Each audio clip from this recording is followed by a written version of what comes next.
You got us both there? How's that look? Got us both? I think it's straight, yeah. Finally, man, meet Cole Robinson, man. Thanks for tuning in to the Force Production Powerlifting channel. My name is Lawrence Malchuk, and this is the Cole Robinson. I flew out to Alberta and the beautiful city of Edmonton to track this guy down, and we just got a workout in. Just busted his ass in the gym a little bit. Yeah. He thought I couldn't take it. He thought I was going to show me how to lift weights, and then I out farmers walked his ass. Oh fuck! In your fucking dreams. But yeah, man, you know, it was worth the trip to me because you really, like, you saved my life, man. And you gave my mom and dad 1 year with their son that they never thought they would ever see. So that's deep, bro. That's real deep. You're welcome, boss. Thank you, man. And my tell him, like, you know, family is just blown away. You know, they're all scared shitless to fast, but yeah, my brother's starting to train and watch what he eats a little bit more. He's not fat or anything, but he's, you know, he sees little brother doing well, so it's like, you can't have little brother out doing him. You know, it's actually seeing him in person. You actually look even slimmer than when you're on video. Like really? Your face. Nice, yeah, man. when I first seen you, because like, well, fuck, when you first started losing weight, you had a fucking balloon for a head, basically, compared to now. It was like the size of this fucking steering wheel. Yeah, Right, it was so a great big blockhead of fat, you know. Yeah, and this guy, like, he was consistent, right? He just fucking always was chewing on his body, fasting, chewed his body fucking down, doesn't bitch. Okay, he's always training hard no matter what. Now he's where he's at. Now he's just basically recomping his body, and That's it. And he's comfortable now, and he's not gonna fucking drop dead of a fucking heart attack. Yeah, and the C-reactive protein, I want to get that checked again, because now, you know, I'm eating 1 meal a day, and it's pretty good carb load, but it's mostly sweet potatoes. Yeah, if you don't know what C-reactive protein is, it's basically a good indicator of inflammation.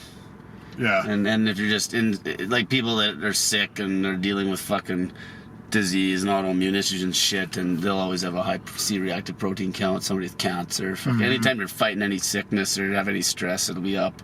Like fasting really brings it down.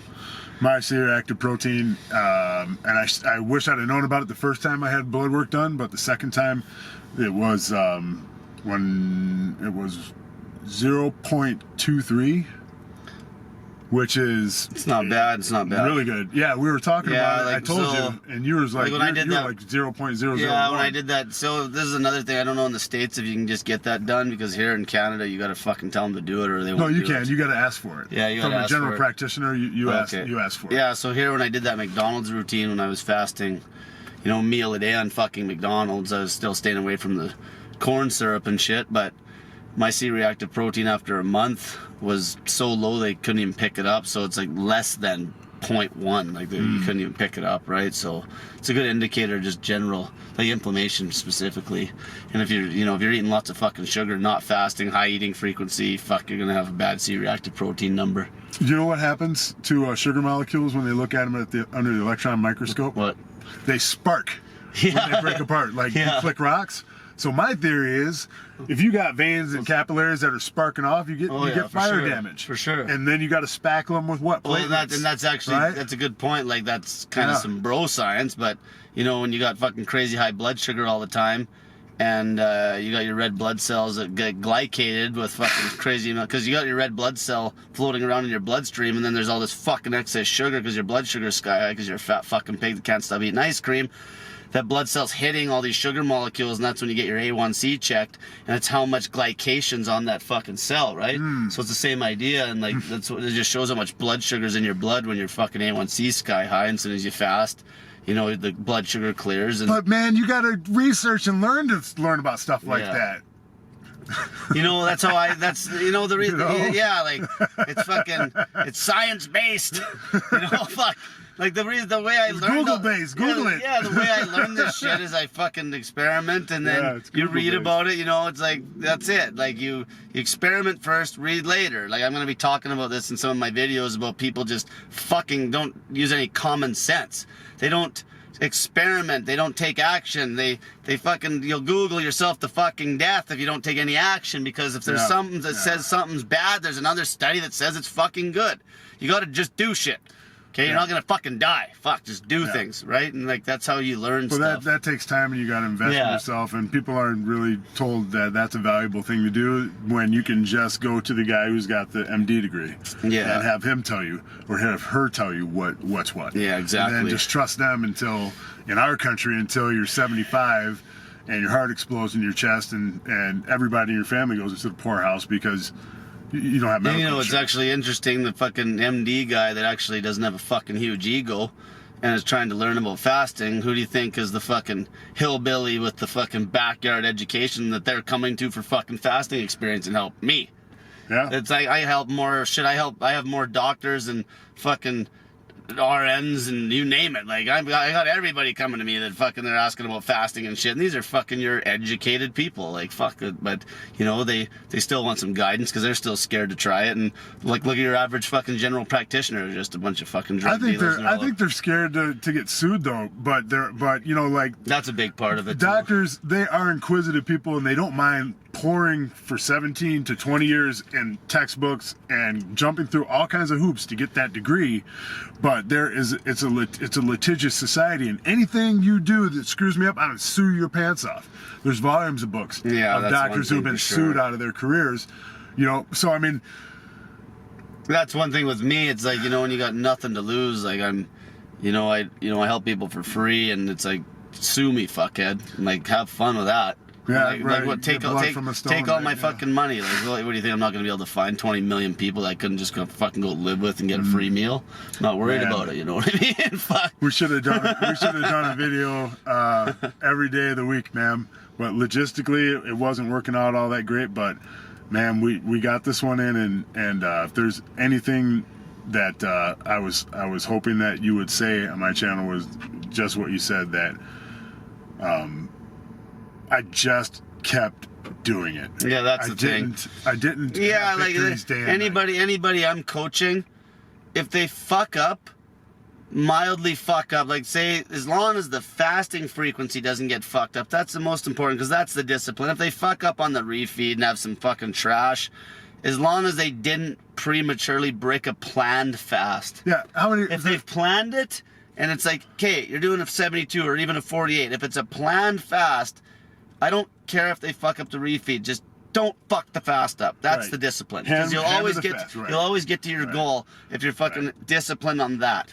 There were times where I would do a 5-day and set myself back to the point where I had to do a 9-day. But then I took the challenge of say, well, look, man, you screwed the 5-day up, so now see if you can do the 9-day. Because it was the first 2 days were hardest because the ketones don't take your appetite. But then if I can make it to day 3, I was like, man, okay, now I can trek hard for 6 more days. Yeah, and just that's keep the main thing as far as hunger goes. Like, you know, obviously if you keep the sugar out of the refeed altogether, it's gonna be easier to cut weight. The best way to cut weight's gonna be cutting food down to fuck all and cutting sugar, right? And this is common knowledge. Any fucking idiot knows this. I didn't need to sit there and tell people that. Like, stop eating, fast, and fucking cut sugar. And one thing I wanted to say before I go, because I got to hit this airport, man, was the thing about sustainability. Is I remember I told a kid in my gym what I was doing, and he saw me through a particular lens. Through the lens where he's taking steroids, he's growing muscle, and here's another fellow powerlifter telling me he's fasting and powerlifting.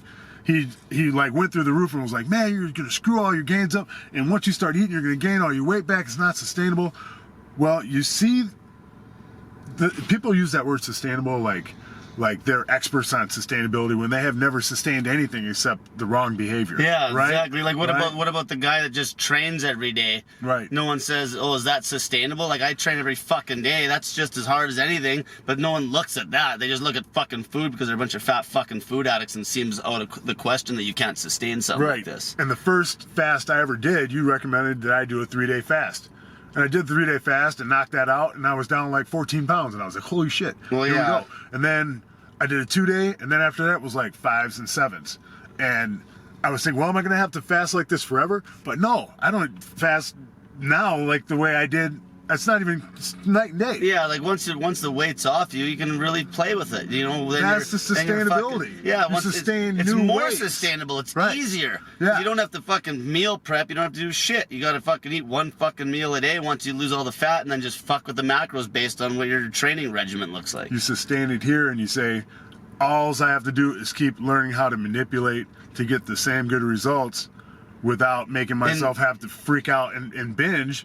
Then you're sustaining a fasting focused lifestyle. At the end of the day, sustainability is on you. Don't blame fucking Right. something. Don't be And a you fucking gotta don't be a know. fucking bitch. Like That's if on you wanna you, right. if you wanna stay fucking ripped, is That's being it. ripped sustainable? Yeah, if you got discipline, motherfucker. Right. Like, yeah, being That's- ripped's not sustainable if you're a fucking fat fucking lazy pig and everyone wants the body but doesn't want to put in the fucking work. Right. It's on you. You know? It That's always right. is on you. If you want a That's- roof over your head, it's on you. Exactly. Is owning Right. a home sustainable? Well, yeah, it's not if you're gonna quit your fucking Right. job and fucking because you're so Right. fucking lazy you And don't if want to work. if you get fired and you want to keep that roof, then guess what? You got to find some money. Yeah, it's like raising a fucking Sustain that shit. Yeah, it's right? like raising a good Right. child sustainable. Right. It's raising a good child sustainable when you actually got to go out and be a parent and throw a baseball around with them and be a good fucking role model. Yeah, Right. maybe not if you're a fucking Right. lazy asshole. Right. But it's probably pretty sustainable for the guy that actually fucking wants to raise a good kid so they don't get all fucked up and, And they become look a soy forward, boy and they and look a forward fucking, to it. Yeah, And they look forward to it. It's yeah, a challenge. exactly. You know. Exactly, and Yeah. like that's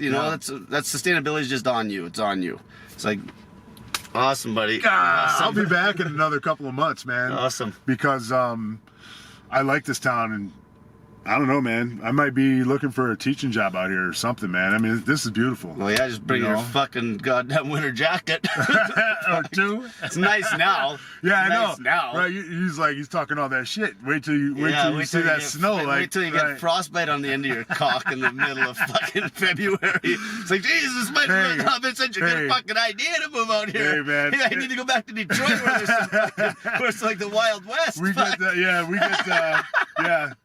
get we get 2 months of Arctic air, but this is like beyond Arctic air out here, man. This is what gives birth to Arctic air. Yeah, it gets, You know? yeah, we got decent summers, like, you know, but obviously it does get pretty cold. But if you're adapted to it, you can make the best out of the winter too, Yeah. especially. Oh, you know, sure, yeah. If it's mild, if you like skiing and you like that kind of shit, and like Yeah. as long as it snows, it's the worst if it's fucking freezing your balls off and there's no fucking Oh goddamn God, snow. it's the worst, man. Yeah. Right, but hey, look, we'll I wrap love her you, up man. and Thank you again. you're welcome, buddy. I don't want to be late for this plane. Sounds 'Cause you know good. how they are at the airport. They don't give a shit about you. You late? You're assed out. And until next time, stop fucking eating, fatty! Ah! Throw that in. Yo, you know it, man.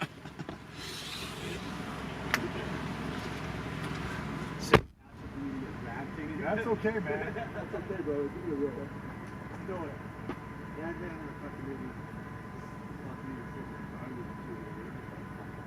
Okay. Okay. I like the cat in fucking hardcore videos up with the fucking. That was a hardcore video. I was like, that fucking pig sluts. Fucking like. Hey, man, let them have it. Let them have it. That's what puts you on the map. You know.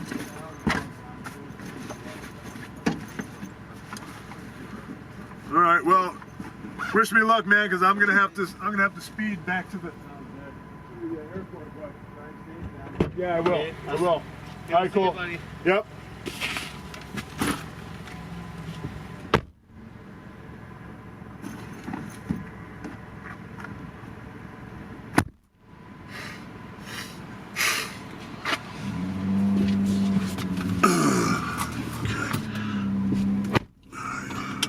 Get to the airport.